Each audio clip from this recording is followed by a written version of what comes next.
ભાવનગરમાં ચાલી રહેલી વિકાસ કાર્યોની અધિકારીઓ લીધી મુલાકાત। ભાવનગરમાં ચાલી રહેલા વિકાસ કાર્યોની અધિકારીઓ લીધી મુલાકાત। શહેરના સતત વિકાસના માર્ગે આગળ વધી રહ્યું છે અને શહેરના વિવિધ વિસ્તારોમાં વિકાસલક્ષી કામગીરીઓ હાથ ધરવામાં આવી હતી। તે અંતર્ગત ભાવનગર માટે મહત્વપૂર્ણ ગણાતા આરટીઓ સર્કલથી બોરતળ રોડ તેમજ ધોબીઘાટ સોસાયટી વિસ્તારમાં ચાલી રહેલા ડેવલપમેન્ટના કામોની સ્થળ પર જઈ સમીક્ષા કરવામાં આવી હતી। આ મુલાકાત દરમિયાન કલેક્ટર, મ્યુનિસિપલ કમિશનર અને નવનિયુક્ત મેયર, મહાનગરપાલિકાના અધિકારીઓ તેમજ ભાજપના આગેવાનો અને પદાધિકારીઓ ઉપસ્થિત રહ્યા હતા।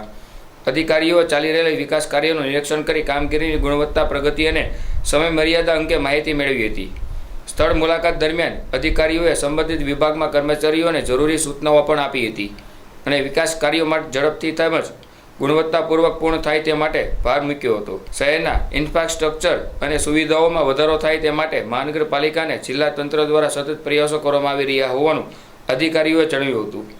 શહેરના નાગરિકોને વધુ સારી સુવિધાઓ મળી રહે અને ભાવનગરનો સર્વાંગી વિકાસ થાય તે હેતુથી આવા વિકાસ કાર્યોની સમયાંતરે સમીક્ષા કરવામાં આવી હતી હોવાનું પણ જાણવા મળ્યું હતું।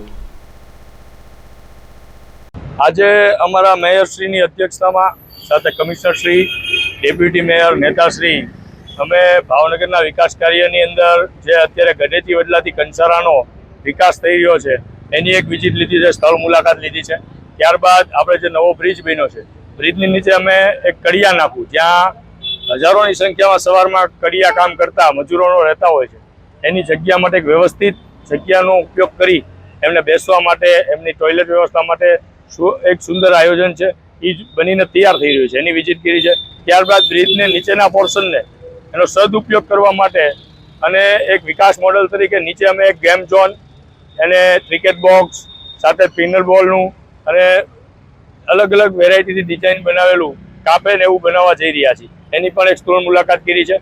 એક આદાનગરમાં પીએચસી સેન્ટર બની રહ્યું છે, એની પણ સ્થળ મુલાકાત કરી છે। જે વિકાસ કાર્ય ચાલુ છે એની મુલાકાતે હતા મેયરશ્રીની અધ્યક્ષસ્થાનમાં અને ઘણા બધા વિકાસ કાર્યો અત્યારે હાલમાં ચાલુ છે। આજે જે મહાનગરપાલિકાની નવી ચૂંટાયેલી ટીમ છે એમના સાથે તમામ જે અગત્યના પ્રોજેક્ટ છે એમાં જે ગઢેચીનો જે શુદ્ધિકરણનો પ્રોજેક્ટ છે એનો ટાઈમ લિમિટ તો ડિસેમ્બર 27 સુધીનું છે અને સાથે સાથે કે બીજા જે ફ્લાયઓવરના નીચે ખૂબ જ જે નવા કહી શકાય કે આપણે જે કડિયા નાખાય, કડિયાના લોકોને બેસવા માટેની વ્યવસ્થા, એના માટે પીવાનું પાણી, ટોયલેટ, કે આરામથી ત્યાં વેઇટ કરી શકે, કલાક, અડધો કલાક વેઇટ કરવાનો થાય તો, અને સાથે સાથે ફ્લાયઓવરના નીચે કે જે અમુક સ્પોર્ટ્સની ફેસિલિટીઝ આપણે ઊભી કરી શકીએ એ મોડલથી લગભગ 3 કામોનો અમે અત્યારે વિઝિટ કર્યો તમામ ટીમ સાથે। એ તમામની કોસ્ટ અંદાજે લગભગ 70 કરોડથી પણ ઉપર જાય છે। તમામ કામ જે છે, માની લો કે કડિયા નાકા અને સ્પોર્ટ્સ કોમ્પ્લેક્સનું કામ તો લગભગ જૂનમાં પૂરું પણ થઈ જશે આ મહિનામાં। તો 3 કામ સમયસીમા ઉપર છે અને 3 ખૂબ લોકોપયોગી કામો છે, એટલે અમે ટીમ સાથે મહાનગરપાલિકા નવી ચૂંટાયેલી ટીમ છે, એના કયા કયા અગત્યના કામો ચાલે ને એમાં કોઈ ઇસ્યુ હોય તો પબ્લિક સાથે પણ ડીલ કરશે।